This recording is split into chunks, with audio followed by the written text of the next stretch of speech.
My name is Vanessa Aguirre. I'm from San Diego. Like Tia said, I'm a senior at HSHMC. I would like to introduce our keynote speaker, Jonathan Mooney. Jonathan Mooney is a dyslexic writer and activist who didn't learn to read until he was 12 years old. He's a graduate of Brown University's class of 2000 and holds an honors degree in English literature. Jonathan is founder and president of Project Eye to Eye, a mentoring and advocacy nonprofit organization for students with learning differences.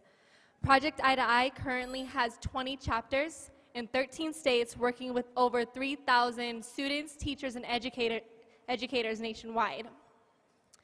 Jonathan has been featured and quoted in the New York Times, USA Today, NPR, ABC News, the New York Magazine, the Washington Post, the Boston Globe, and numerous other local and regional papers in cities, states, and countries which Jonathan has traveled to.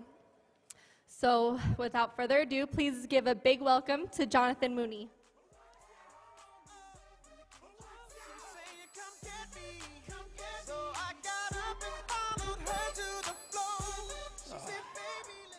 Well, good afternoon. How y'all doing out there? Oh, this is Boost, so I know y'all can do better than that. How y'all doing out there? That's more like it.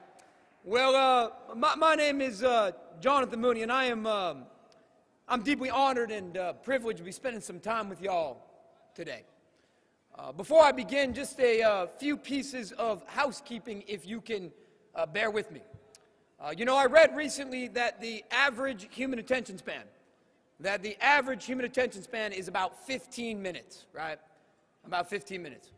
And then I read that the average attention span of a conference goer at lunchtime is about 15 seconds, right? And I know that I myself could not sit still for even 15 seconds. So I'm a big believer that people have to make a learning experience their own. So if you're like me and sitting still doesn't work for you, and you need to take a break while I'm speaking, you need to go to the back of the room and pace back and forth, you need to leave the room. You do what you need to do. I won't be offended. I myself may wander off in the middle of my presentation. And I know y'all will be inclusive and accommodating of that, I'm sure, right? But in all seriousness, this is your time, and you make it work for you. Second piece of housekeeping, before I get right to it, I want to take a moment and thank the good folks at Boost for the opportunity to be here. You know, we talk a lot about education in this country. We talk a lot about what happens in school, but we often ignore what happens out of school. And everyone in this room knows that what happens after school is often more important than what happens during the school day. That you all make as big a difference or a bigger difference than the folks in a traditional classroom. So I want to recognize and celebrate your contribution to moving young people forward. And I want to recognize all of the Boost volunteers for putting on one of the finest conferences in the country. And lastly, I want to recognize Tia and her staff and all of you all for your leadership in creating quality after school for all kids. Can we give them a big round of applause for doing that?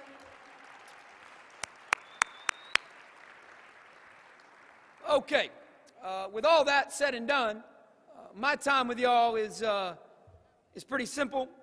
It's pretty straightforward. You know, I was really asked here this afternoon to share with y'all my personal experience of struggling tremendously in school. So in the spirit of sharing that journey with y'all, I want to begin this afternoon by juxtaposing or comparing two very different educational realities in my life. I want to compare my early education with my higher education, and then I want to spend the rest of our time together filling in the middle between what become apparent to you are two extremely different realities. Because let me start naturally at the beginning. I grew up in and around Los Angeles, California. And when I was growing up, I was what the folks in my school community lovingly referred to as one of those kids. Anyone in the audience know any of those kids? Anyone in the audience have a classroom full of those kids? Well, that was Jonathan Mooney. I was one of those kids who had such a hard time sitting still in elementary school that I grew up chilling out with the janitor in the hallway, right? I was one of those kids who had such a hard time keeping his mouth shut in middle school that I grew up on a first-name basis with Shirley, the receptionist, in the principal's office, right? And in high school, I was one of those kids who had such a hard time learning to read, and specifically a torturous time reading out loud, that I spent most of my high school experience hiding in the bathroom to escape reading out loud with tears streaming down my face. As was mentioned in my introduction, I did not learn to read until I was 12 years old. Growing up, I had every label imaginable. I was called the bad kid. I was called the stupid kid. I was called the crazy kid. I was called the at-risk kid. I was called the special ed kid. If you could come up with it, I was called it. My school experience was so challenging that I eventually dropped out of school for 2 years in 6th grade. That year, when I left school, I had a plan for suicide. I spent about 2 years in and out of alternative educational settings. And when I finally re-enrolled in a permanent school, on my first day of 9th grade, a guidance counselor called me into his office and said, "Jonathan, I give you a 50-50 chance of graduating from high school. People like you, Jonathan, usually end up flipping burgers for a living. That's what happens to people like you." When I was 18 and I had graduated from high school, pretty much as an athlete, I'll be honest with y'all, if it wasn't for being good at soccer, I would be a high school dropout today. And if it wasn't for being good at something, I wouldn't be alive today. But when I graduated at 18, the same guy who told me I would flip burgers for a living, he called me into his office and said, "Jonathan, you would be lucky to flip burgers because people like you usually end up in jail." So that was the beginning of my educational journey. Now, if you all can bear with me, let me fast forward to the end of that journey, because it goes without saying that neither one of those very hopeful prophecies came to pass in my life or in my education. Opposed to flipping burgers, I ended up a graduate of Brown University, which you may or may not know is an Ivy League university. Opposed to being incarcerated, as predicted for me, I ended up the author of 2 books, the first of which I wrote at the age of 21 as an undergraduate at Brown University. So I have done many, many things in my brief life. I have gone to and graduated from college. I've authored books. I've founded nonprofit social ventures. I've lectured in 50 states and 5 countries. I have done many, many things in my brief life, with the exception of flipping burgers or being incarcerated, right? Now, my job with you all today is to fill in the middle between those 2 extremes. My job this afternoon is to answer the very valid and honest question that I'm asked all the time when people hear about a profound journey of change. A question that may be on your mind, and that's, "Jonathan, how'd you do it, right?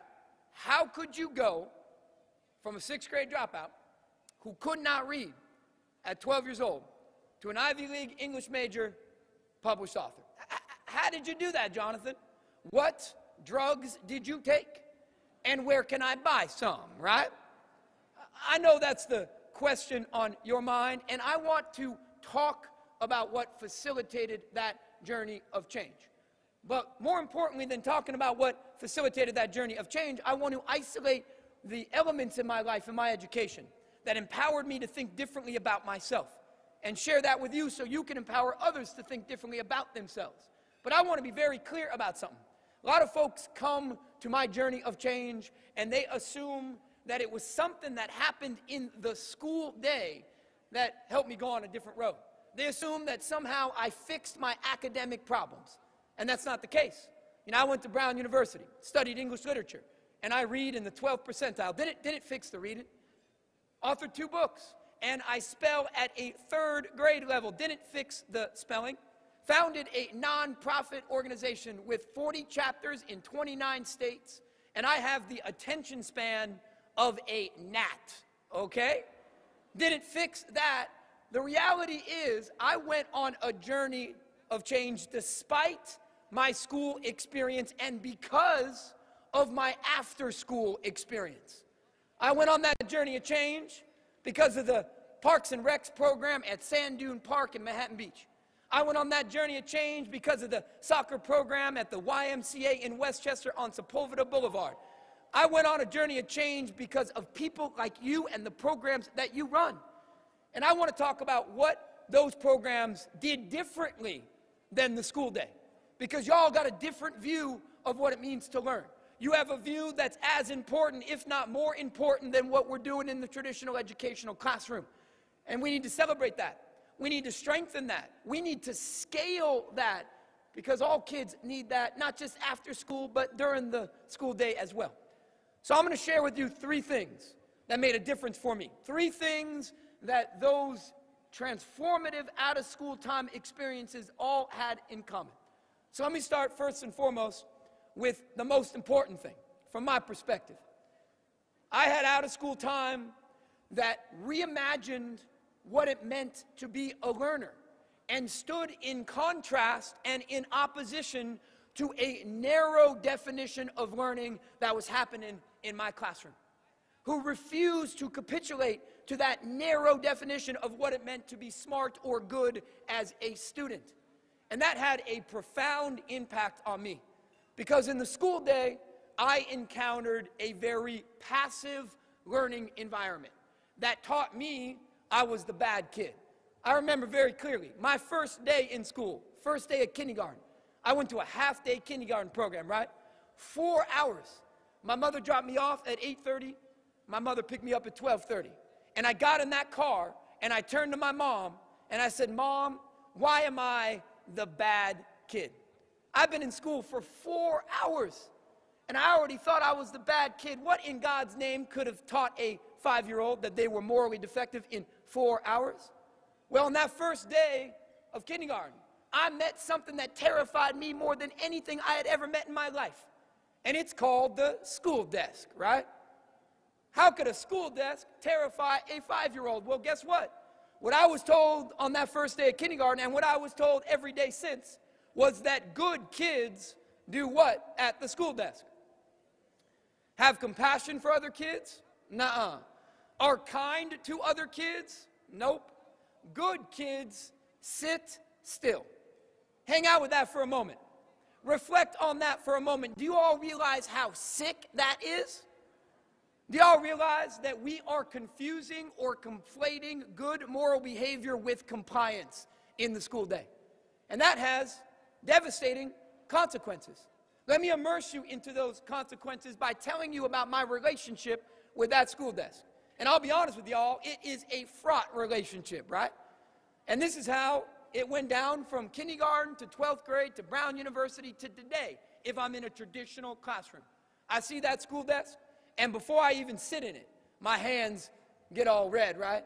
My hands start to sweat. My throat starts to choke up, because I know after 5 seconds at the school desk, the foot's going to start bouncing, right? What about 10 seconds at the school desk? Both feet start bouncing. 15 seconds at the school desk. Oh, it's all over. I'm going to bust out those drums, right? What about 15 minutes at the school desk? Oh, after 15 minutes, it's all over. I'm the kid trying to take my leg and put it behind my neck, right? And that young person is shamed. Let's call it what it is, right? Because in the school day, the good kid is the passive learner. The good kid is the compliant kid. And if you don't fit that model, something's wrong with you. I heard that from my dad all the time, right? At the dinner table every night from my father, good old Irish Catholic household. Jonathan, what is wrong with you, I heard. And the same thing went down in my classrooms. Not all of my classrooms, but many. You know, I had this teacher named Mrs. C in 2nd grade. You know, I've had many, many brilliant, gifted teachers who I am going to celebrate today with you. Mrs. C is not one of them, okay? My foot would be bouncing. She would stop class. She would point at me. All the kids would look at me like there was a spotlight on me. And she would say at the top of her lungs, Jonathan, what is your problem, right? If I had a nickel for every time I heard what's your problem, I'd be a rich man today, right? Because we have this view of learning as a passive experience. And if you don't fit that idea that the good kid is the compliant kid, something's wrong with you. And we got to fight against that. Because it didn't just end for me being told I had a problem. It would escalate into a social identity, right? Because eventually Mrs. C is going to send me to one of the many places in school that the bad kids go to, right? Where do the bad kids go? I collect these stories. Let's hear them all, right? Principal's office, hallway. Anybody ever heard of in-school suspension? Oh, I grew up in school suspension, right? Anyone in the audience, by any chance, grew up going to Catholic school? Any Catholic school folks out there? Okay, we're going to have a separate session when we're all done, right? We're going to have a breakout, room 101, called Nuns with Rulers, you know? Let me tell y'all my favorite bad kid story, because it embodies the way that a passive learning environment demoralizes young people. My favorite bad kid story comes from Green Bay, Wisconsin. And I was there some time ago. I was there about 2 years ago, observing third grade students, 9-year-old young people, right? And I walked into this one third grade classroom, and when I entered, I could see from the front of the room, in the back of the room, a set of boxes made out of bookshelves about 3 feet tall. And in one of those boxes, I could see a head bouncing up and down, right? It was one of the third graders in the box jumping. Now, I was taken aback by that sight, you know? So I turned to the teacher, and with all due respect, I said to him, what's up with the box, right? What's going on? Guy looked at me with a straight face. I will never forget it, straight face. And said, Jonathan, that's Jack. I said, you have a Jack in the box? Are you kidding me? They had put poor little Jack in the back of the room in a box, right? I don't got to belabor that point. If you are a non-compliant kid like me, in the school day, the message you get is that you are the bad kid. And after school, we have to fight that. We have to resist that, because in the school day, we're narrowing the environment for those kids. Average number of recess minutes for young people in elementary school in this country is 14 and a half minutes. 65% of the school day is spent in passive learning experiences where kids are talked at. And the number one punishment for the kids who can't sit still most of the day is to lose their 14 and a half minutes of recess, right? We have doubled down on sit down. We have a war on active movement and learning, and you all have to fight that. You all have to be a program that broadens that definition, that doesn't do passive learning, but active applied learning, that has that kid like me understand that that energy can serve him in his life, that the kid in the hallway can often become the CEO in the boardroom if we use that energy in a different way.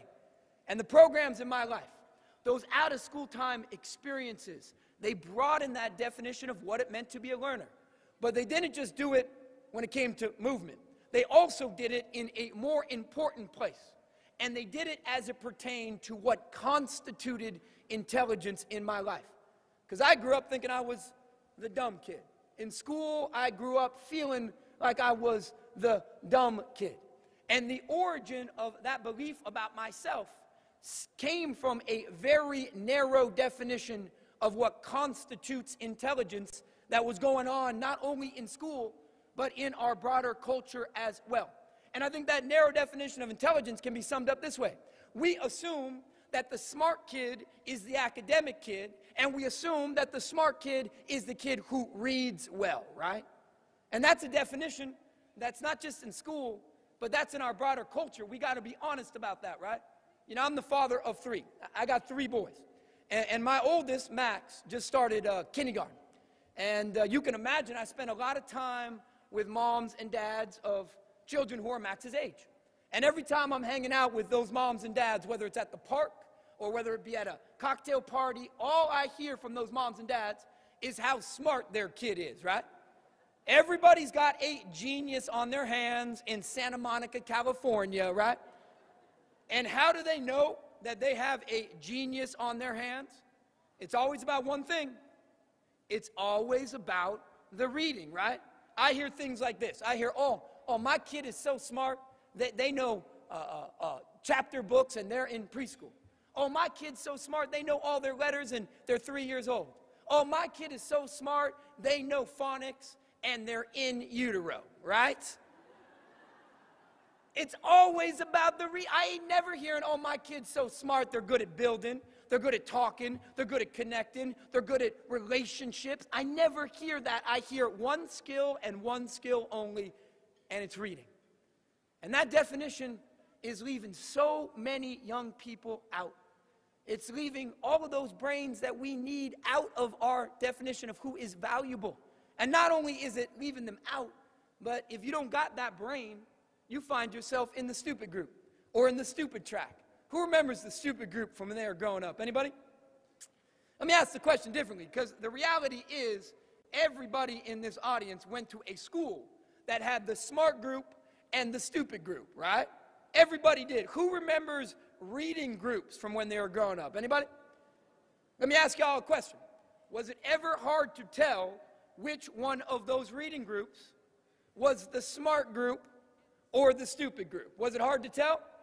No, right? You had the blackbirds over here, you had the bluebirds over here, and then over in the annexed trailer building, right? You had the sparrows, you know? Come on now. Everybody knows the smart group and the stupid group. Let me put it this way. When I was growing up, everybody knew that my group was the stupid group because my group was a bird that did not fly, okay? It was an ostrich and it ran quickly, right? And I was reading C-Spot Run all day long, and everybody knew that the condors were the smart group because the condors were reading War and Peace, okay? It ain't hard to tell, right? There's one way to be smart, and if you don't got that one way, something's wrong with you. And that's a tragedy. I don't know about y'all, but in my life, some of the smartest people I have ever met, they didn't read well, they didn't write well, they didn't spell well, but they could rebuild that car engine from scratch, right? And those people were just as valuable, just as intelligent, just as smart as the folks who did well in school. And we need those different brains more than ever. Intelligence is not one thing, but many things. It is not singular, but multiple. And the out-of-school time programs that made a difference for me, they peered in, they ignored the fact that I struggled with reading, and they said, you are good at something. Let's find it. You're an intelligent human being. And they valued that. You know, we spend so much time in school judging kids on this narrow definition of intelligence and asking how smart are they. Wrong question. Your program, your work as a teacher shouldn't ask how smart is this kid. You should ask every day, how is this kid smart? Because when you ask that question, you realize there's a spark of genius in every young person that walks through your door that you can celebrate, that you can engage, that you can build upon. So in my life, that first step of going on a journey of change was to have out-of-school time experiences that broaden the definition of what it meant to be a student. Broaden this narrow idea that the good kid is the compliant kid, the smart kid is the reader, and had an expansive view of what makes young people valuable and successful. But that wasn't the only step. No. I told you there were 3 things I wanted to share with you, right? That was number 1. Now let me tell you number 2, okay?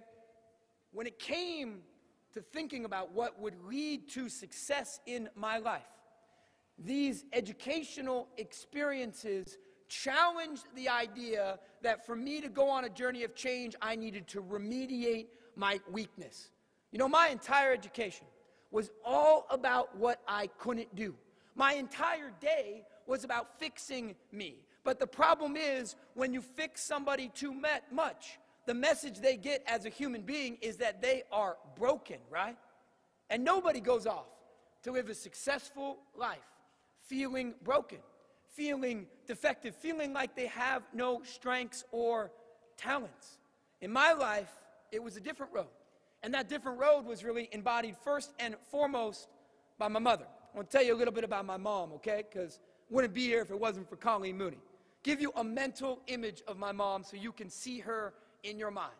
You know, my mother was often dismissed by school professionals. She was. She was dismissed for a variety of different reasons. My mom was dismissed because she wasn't a tall woman. On a good day, in high heels, on her tippy toes, my mother was 4'11", right?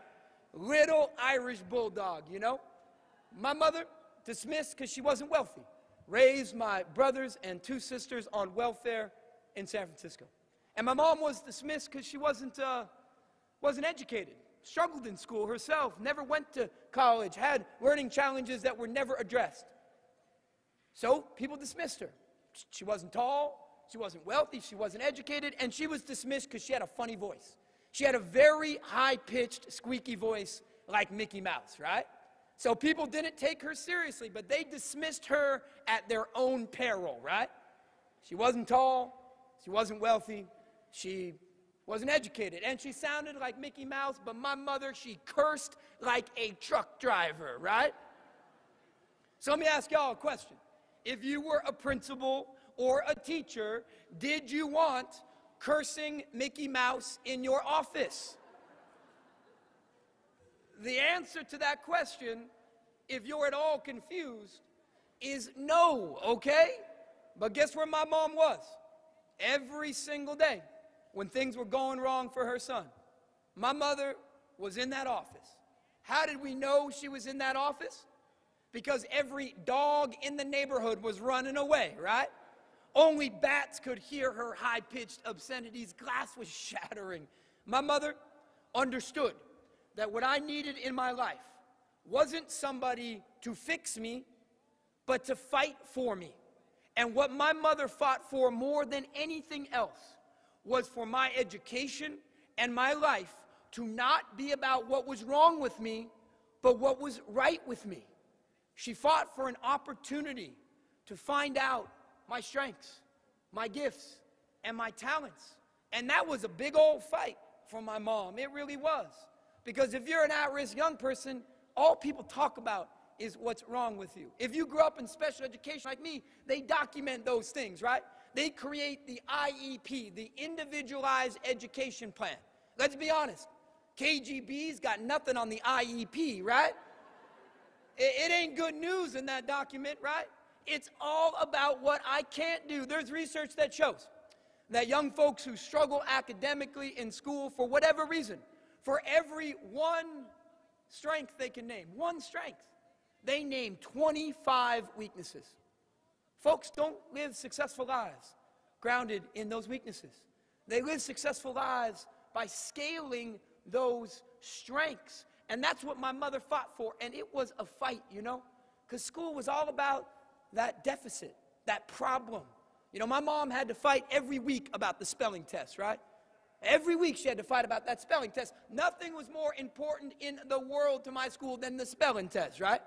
And it happened every Friday. What a wonderful way to end the week, right? So I would get my words on Monday, and I would do 5 hours of flashcards to get those words in. On Tuesday, I would do 5 hours of drawing the words in the sand, right? On Wednesday, I would do 5 hours of building the words with blocks. And then on Thursday, I would do 5 hours of interpretive dance to get those words in. And what happened every single Friday? I failed that test every Friday. So one Friday, I came on down to the breakfast table, and my mom said, "We're not going to school today, Jonathan. We're going to ditch school and go to the zoo." And every Friday for 1 year, because all the school wanted to do was what was wrong with me, every Friday we left school and we did something different. My mother called it Get Good at Something Day. And it saved my life. You know, I was asked in 2000 by the USA Today, when they did an article on my book, Learning Outside the Lines, I was asked by the reporter, "Jonathan, give us an inspiring message for young people about how you made it to Brown University. And I said, ditch school, right? Because we got to wrestle with something now that's serious. School is preparing generalists for a world of, guess what? Specialists. More and more, it ain't about being good at everything. It's about being good at something.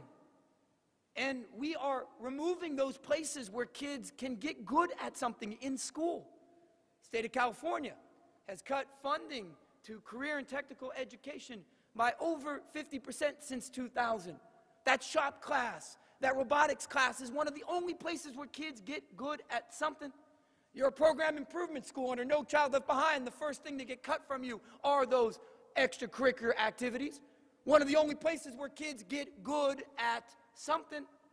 You all can be that place. You can be a place where kids have a different experience. It's not about what they can't do, but what they can do. Isn't about remediating weakness, but scaling strength. And it's that model that changes a life. Give you an example of that. You know, in Los Angeles, one of my new things is this program called StreetCraft LA. And StreetCraft LA is an out-of-school time initiative in which we work with graffiti artists to help them develop a product line. We create a store and sell the product, and they keep the money. StreetCraft came from a young man that I met named Juan. And Juan, when I met him, had just gotten out of jail because he was incarcerated when he was 13 for running a 50-person drug ring in South LA.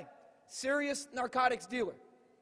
He served his time, acknowledged what he did was wrong, and he came to our meeting and said, look, I want to change my life. I want to do something different, but I am dumb. I'm not good at anything. I looked at Juan and said, dumb? 50-person drug ring?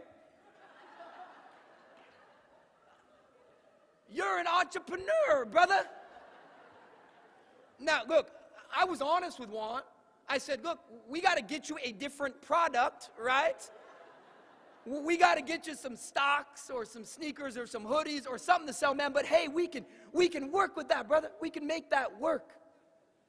Juan enrolled in a community college class to study graphic design. He enrolled in small business creation programs and coursework to create a small business that helped advertising agencies in Los Angeles adopt an urban aesthetic as they market products. And he became the first in his family to earn a legitimate living wage. Not because we fixed him, but we scaled what was right with him. Your programs should be ferociously dedicated to that paradigm shift, to building strength, gift, and talent. Every kid has it. Every kid can channel it. Every kid can build a pathway around it, and it changes lives. Now, I got one more for y'all, right? Because I told you that I went on my journey of change because, first and foremost, I had experiences that told me I wasn't the dumb kid. There was a different way to be smart. I wasn't the bad kid. There was a different way to learn. And I went on this journey of change because I got good at something. Not everything, but something, and the after-school programs in my life helped me do that. And last but not least, I went on this journey of change because after school, I had folks who really understood what was the transformative power of education, the heart of education, all that matters in education. You know, I came across this research study recently, and this is related in part to what Paul said this morning, and it was about resiliency. And it was a longitudinal study of young people on the south side of Chicago from the time they were 13 and the time they were 25. And it followed these young people from hard backgrounds, from difficult circumstances. And it wanted to understand what made the difference between the kids who went left and the kids who went right. And across the board, the research study from the Harvard Graduate School of Education concluded that the difference between the ones that had good outcomes versus negative outcomes was that the ones who went on a positive direction had one meaningful adult other than their immediate family in their life. And 95% of the time, guess who that meaningful adult was? It was an educator or an out-of-school time provider.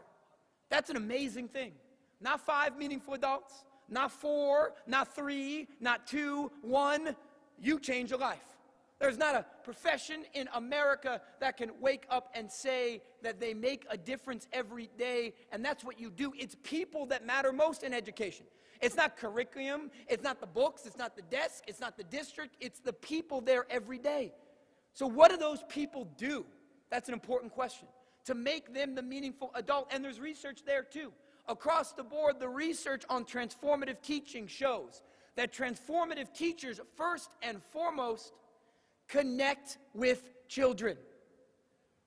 That's a profound thing to say in this day and age, because we have made disseminating content more important than building connection in schools. And that's a tragedy, because there is no significant learning without a significant relationship or connection. Think about your experience in the classroom. Who made a difference for you? It was the connector, wasn't it?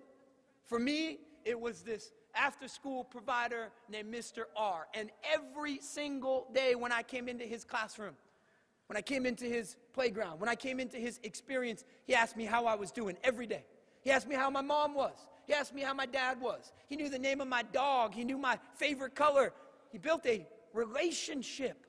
But we've lost sight of that, you know.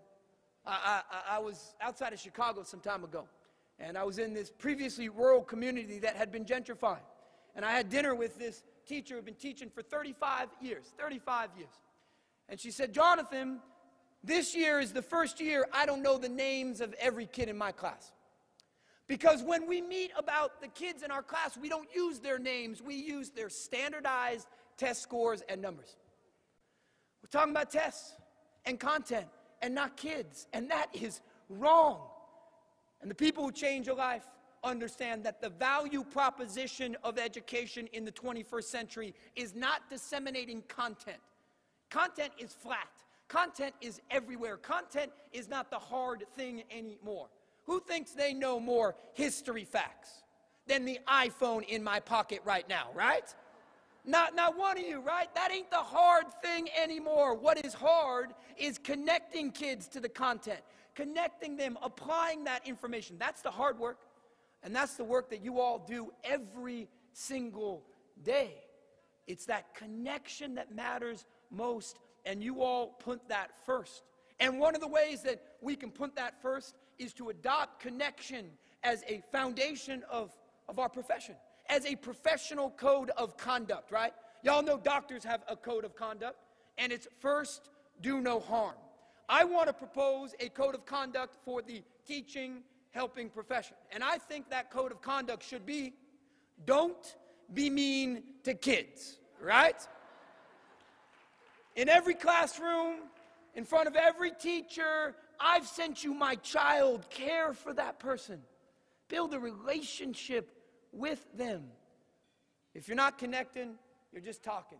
You're not teaching. You're not changing somebody's life. You be that conduit of connection. You be the only adult in a young person's life who knows their aspirations. You be the only adult in their life who knows whether their mom is struggling with a job, whether she had to take 4 buses to get the kid to work. You be the only person in their life who knows their stance on the most important philosophical question of the 21st century. Kanye West versus Jay-Z, right? You be that person who knows them, cares for them, and connects with them.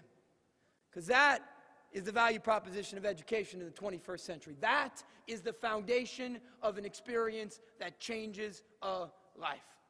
So I want to end now. And in conclusion, I want to share with you a story from a teacher.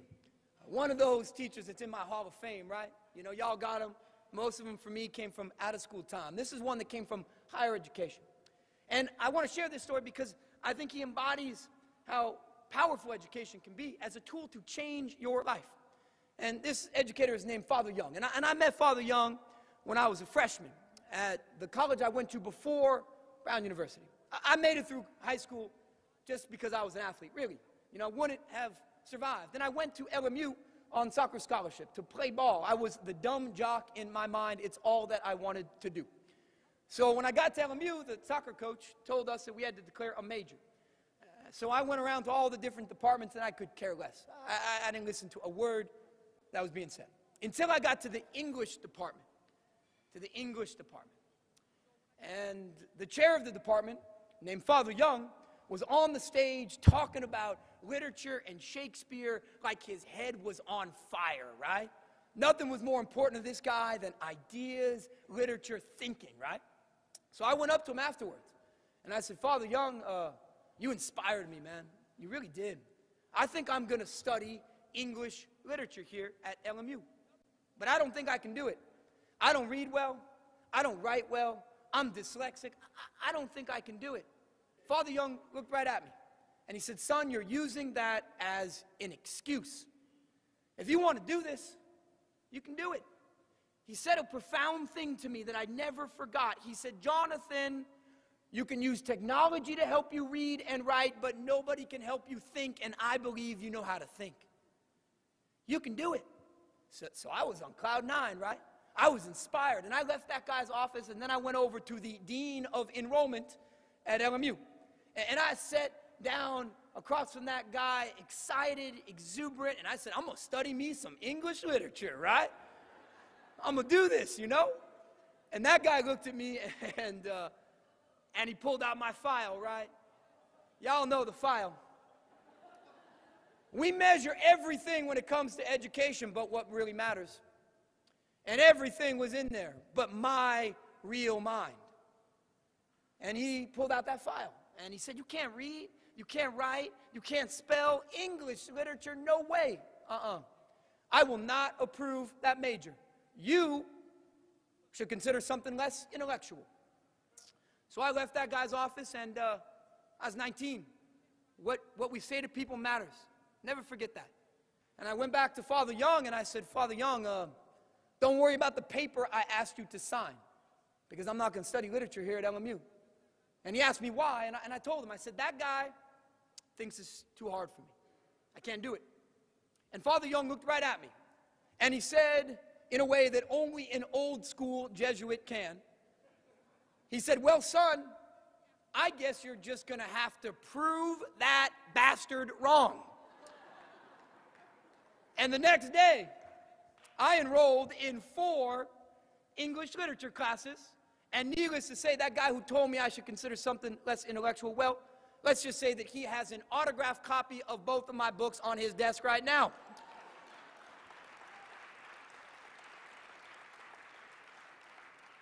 Father Young didn't care what was in that file. Father Young didn't care what was on that standardized test. Father Young believed that education and learning was something bigger and deeper. He represents a different way, a way that you all represent, a way that the out-of-school time field has always represented, a different way to think about young people, a different pedagogy that moves away from our standardized learning environment. And we need that as a country more than ever. We need you more than ever. According to the Center for Disease Control, the CDC, school for the first time in measured history is the #1 source of stress in a young person's life. Not violence, not poverty, but school. We need a different way, because if we are going to create a generation of engaged citizens, if we're going to create a generation of scientists and innovators, we can't just be asking kids to memorize the right answer. We need to be teaching them to ask the right questions. And you all are a place where we can do that. You are, and always have been, a learning revolution, a reimagining of what education can be. You all have been a place like Father Young's message, where we don't confuse spelling with writing. We don't do the small things in education, we do the big things. We engage kids in critical thinking and active learning in project-based experiences. You all are the place in which the rhetoric of the American dream becomes reality, where a kid's geography doesn't determine their destiny, where their past doesn't determine their future, and where it's never too late to change. Thank you all very much. I appreciate it. Right on.